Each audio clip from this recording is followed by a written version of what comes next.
Good morning students. Class 10th के लिए मेरा लास्ट 2 वीडियो लेक्चर्स में रिविजिटिंग इर्रेशनल नंबर्स और उससे रिलेटेड कुछ थ्योरम्स थी और proven of under root 2 under root 5 is an irrational numbers और ये इस टाइप के वीडियो लेक्चर्स में आपको क्वेश्चन समझाए गए थे और कॉन्सेप्ट बताया गया था। तो मैंने ये भी कहा था कि आप लोगों को इससे रिलेटेड कम से कम 10 से 12 क्वेश्चंस कर लेने प्रैक्टिस के लिए। तो आज मैं नेक्स्ट टॉपिक स्टार्ट करने जा रहा हूँ जो कि रियल नंबर्स में ही है और रियल नंबर्स का आपका आखिरी पार्ट है। वो क्या है? Revisiting rational numbers and it's decimal expansion. ठीक है ना? हम दोबारा रैशनल नंबर्स के बारे में थोड़ा बहुत जानेंगे, उसके डेसिमल एक्सपेंशन के बारे में जानेंगे और एक टाइप की फॉर्म आपको बताई जाएगी जिसको देख करके आप ये बता सकते हैं कि अगर P/Q फॉर्म में कोई फ्रैक्शन दिया गया हो तो उसका डेसिमल एक्सपेंशन टर्मिनेटिंग होगा या नॉन टर्मिनेटिंग रिपीटिंग होगा। ठीक है ना? As we know that the definition of the rational number, a number which can be expressed in the form of P/Q, where Q is not equal to 0, is called a rational number. यानी rational number हम उन numbers को बोलते हैं जो P/Q form में represent किए जा सकते हैं या रिप्रेजेंट होते हैं जहाँ पर डिनोमिनेटर आपका नॉन जीरो होता है, means Q is not equal to 0। ठीक है ना? तो उन नंबर्स को हम क्या बोलते हैं? रैशनल नंबर बोलते हैं। उसके बाद हमारा सेकंड टॉपिक क्या है? It's decimal expansion. और डेसिमल एक्सपेंशंस क्या होते हैं? देखिए लास्ट लेक्चर्स में मैंने डेसिमल दो टाइप के बताए हैं, पहला टर्मिनेटिंग और दूसरा नॉन टर्मिनेटिंग। तो टर्मिनेटिंग डेसिमल्स सब के सब क्या होते हैं? रैशनल नंबर्स होते हैं। और दूसरा मैंने बताया था non terminating decimals. Non terminating decimals आपके दो टाइप के होते हैं, पहला होता है नॉन टर्मिनेटिंग रिपीटिंग और दूसरा होता है नॉन टर्मिनेटिंग नॉन रिपीटिंग। तो जिसमें से पहला वाला non terminating non repeating decimals, ये क्या हो, non terminating and repeating decimal, ये क्या होते हैं? रैशनल नंबर्स होते हैं। और non terminating non repeating decimals आपके इर्रेशनल होते हैं। ठीक है ना? तो पिछले लेक्चर से ये क्लियर हो रहा है कि decimal expansion of the rational number, ठीक है, वो दो टाइप के हैं। पहला क्या है? Decimal expansion of rational number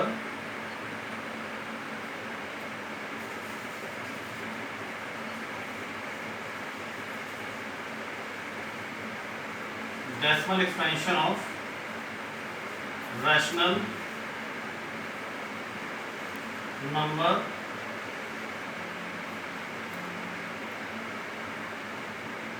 ठीक आर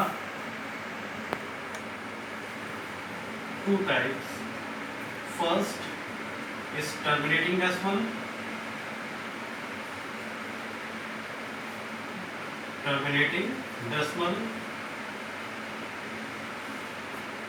और सेकंड है नॉन टर्मिनेटिंग रिपीटिंग।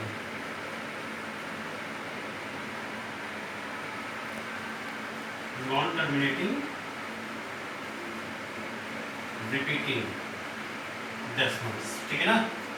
तो दो टाइप के डेसिमल एक्सपेंशन हमारे रैशनल नंबर होते हैं। ये कह सकते हैं कि decimal expansion of rational number are of two types. ठीक है ना? दो टाइप्स के होते हैं। पहला क्या है? टर्मिनेटिंग डेसिमल्स और दूसरे क्या है? Non terminating decimals. ठीक है ना? दो टाइप के होते हैं। अब हम टर्मिनेटिंग डेसिमल्स P/Q में कैसे मिलते हैं और non terminating repeating decimals P/Q form में कैसे मिलते हैं, हम इसके बारे में बताने जा रहे हैं। ठीक है? तब तक आप लोग ये इतना नोट कर सकते हैं।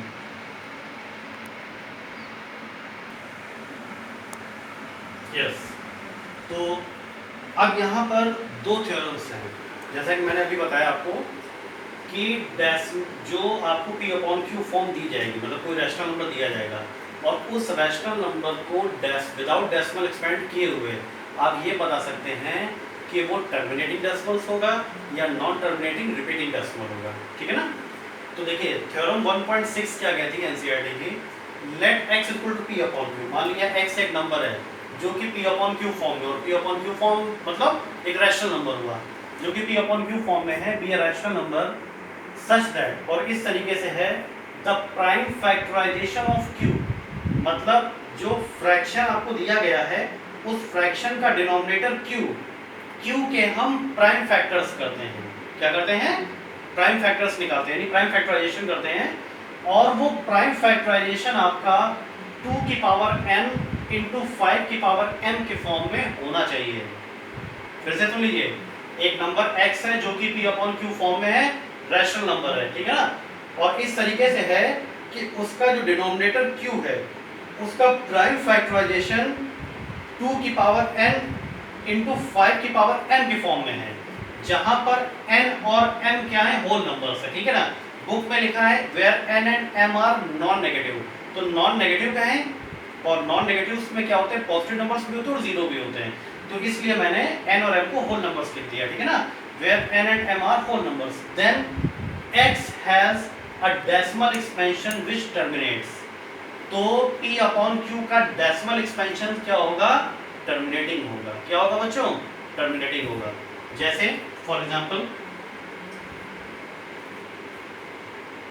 मैंने 1/8 ले लिया, ठीक है ना, 1/8, और 1/8 को जब हम डेसिमल फॉर्म में कन्वर्ट करते हैं तो टर्मिनेटिंग डेसिमल आता है, ठीक है ना, टर्मिनेटिंग डेसिमल आता है। तो देखिए बेटा, अब ये क्यों आता है? 1/8 को लिख सकते हैं 2 टू द पावर 3, लिख सकते हैं, ले सकते हैं, 8 हो जाएगा आपका 2 टू द पावर 3, और 2 टू द पावर 3 को 2 की पावर 3 इंटू 5 की पावर 0 लिख सकते हैं। तो देखिए यहाँ पर डिनोमिनेटर आपका 2 की पावर n 5 की पावर m के फॉर्म में आ रहा है, तो इसका डेसिमल एक्सपेंशन क्या होगा? टर्मिनेटिंग होगा। क्या होगा बच्चों? टर्मिनेटिंग होगा, ठीक है ना। और वैसे भी जब आप 1/8 को सॉल्व करते हैं तो इसका डेसिमल एक्सपेंशन आता है, डेसिमल 8 1 जा 8, 2 10, 8 2 जा 16, और 8 5 जा 40, 0.125 आता है, ठीक है ना। समझ में आएगा कि नहीं आई? ठीक वैसे ही सेकंड एग्जांपल में मैं ले लेता हूँ 1/250 ले लेता हूँ, ठीक है ना, 1/250। तो देखिए 250, यहाँ पर इसको हम लिख सकते हैं 25 इंटू 10 लिख सकते हैं ना, और 25 10 जब 250 हो जाएगा, और 25 हो जाएगा 5 की पावर 2, और 10 को लिख सकते हैं 2 इंटू 5, तो फाइनली यहाँ पर आएगा 2 इंटू 5 की पावर 2 इंटू 5 की पावर 1 हो जाएगा 5 की पावर 3। तो देखिए इसका डेसिमल एक्सपेंशन क्या आ रहा है? 2 की पावर n और 5 की पावर m के फॉर्म में मिल रहा है, नहीं मिल रहा है ना। तो इसका 1/250 का डेसिमल एक्सपेंशन क्या हो जाएगा? टर्मिनेटिंग होगा। अगर आप डिवाइड करके चेक कर लीजिए तो ये टर्मिनेटिंग होगा, ठीक है ना। वैसे ही तो टर्मिनेटिंग डेसिमल आपने देखा, डिनोमिनेटर का हम प्राइम फैक्टराइजेशन करते हैं, और वो प्राइम फैक्टराइजेशन आपका 2 की पावर n इंटू 5 की पावर m के फॉर्म में होना चाहिए। क्लियर? अब हम आते हैं थ्योरम 1.7 पे। तो 1.7 थ्योरम क्या है?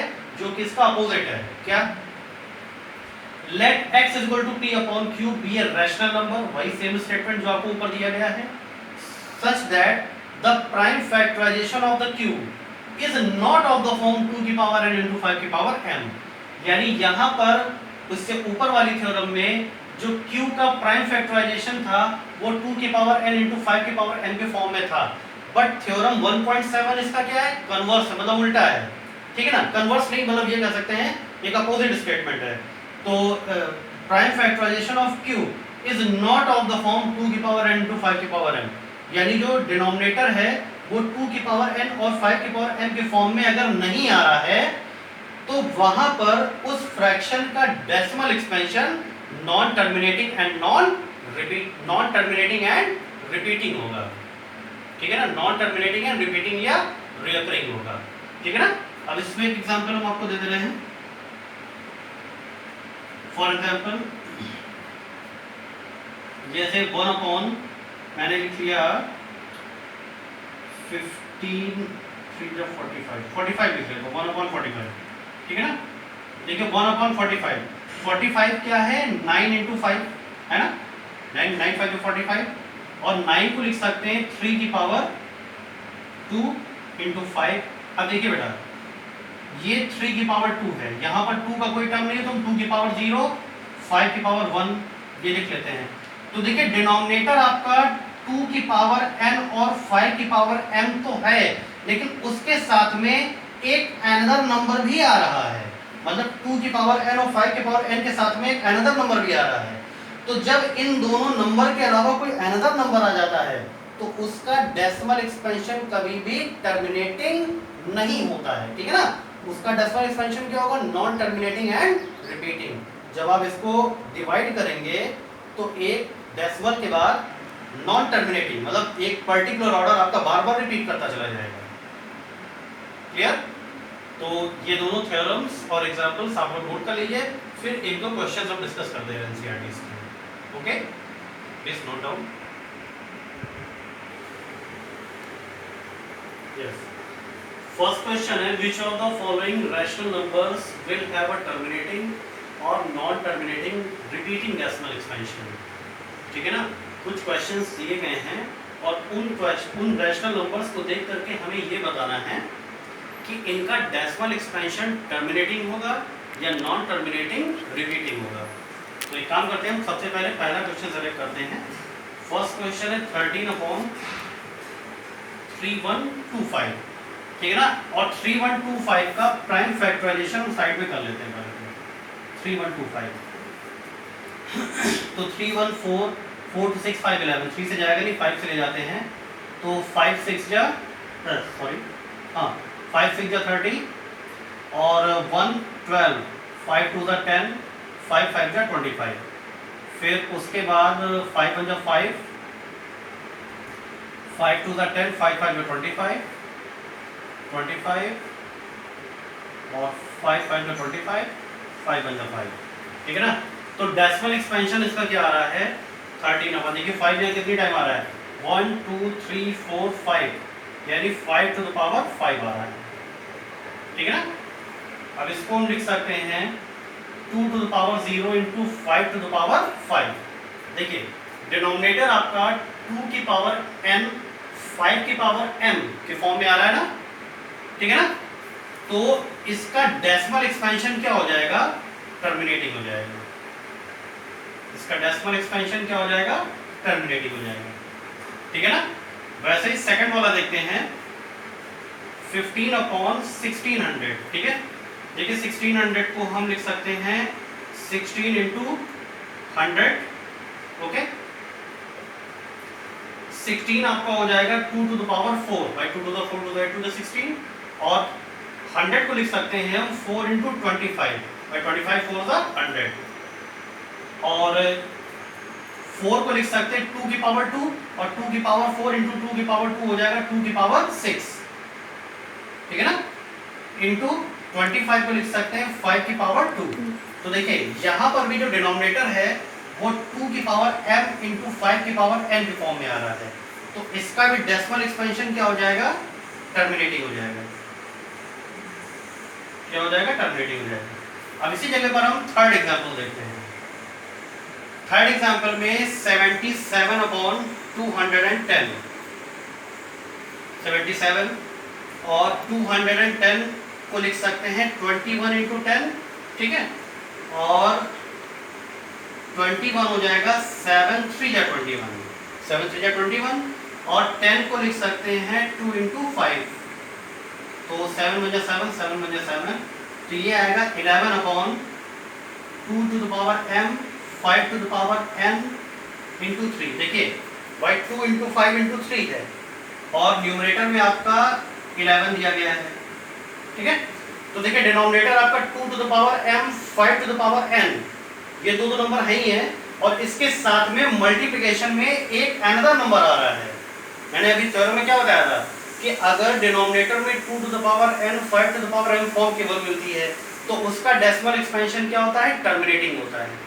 जब ये फॉर्म नहीं मिलती है, मतलब 2 to the power n 5 to the power n ये नंबर हो या ना हो, ठीक है, लेकिन इन नंबर के होने के साथ साथ कोई अनदर नंबर भी अगर होता है तभी उसका डेसिमल एक्सपेंशन टर्मिनेटिंग नहीं होगा। तो इसका डेसिमल एक्सपेंशन क्या आएगा, non terminating repeating, non terminating and repeating होगा, ठीक है ना। मतलब 2 to the power n 5 to the power n, मतलब ये 2 5 है, लेकिन इसके साथ साथ एक अनदर नंबर आ रहा है, तो इसका मतलब ये 2 की पावर n 5 की पावर m की फॉर्म में नहीं हुआ, और जब नहीं हुआ तो उसका डेसिमल एक्सपेंशन क्या हो जाएगा, not terminating and repeating. Okay, तो इसी के साथ साथ आपका rational real number exercise chapter जो है वो फिनिश हो रहा है, और ये उसका लास्ट टॉपिक था। मतलब 2 थ्योरम्स डिस्कस की गई, कॉन्सेप्ट, और साथ में ये 2-3 क्वेश्चंस बताए गए हैं। अब हमारा अगला नेक्स्ट जो वीडियो लेक्चर होगा वो पॉलिनोमियल्स का होगा, ठीक है। तो इससे रिलेटेड क्वेश्चंस आप लोग टेक्स्ट बुक से या रेफरेंस बुक से आप लोग सॉल्व करेंगे। ओके।